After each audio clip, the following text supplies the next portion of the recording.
The fourth China International Consumer Products Expo is underway in Haikou, the capital city of South China's Hainan province.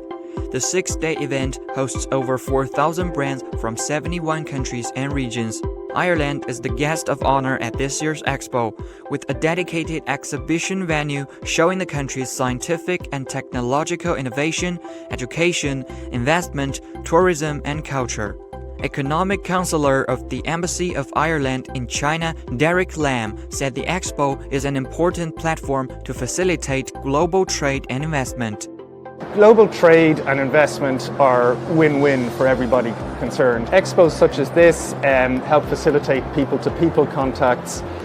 People get to know each other, they establish partnerships, establish linkages, and all of this can only help improve trade and investment. He spoke highly of the Chinese market and is optimistic about the future trade cooperation between Ireland and China. The Chinese market is, of course, enormous. It's growing.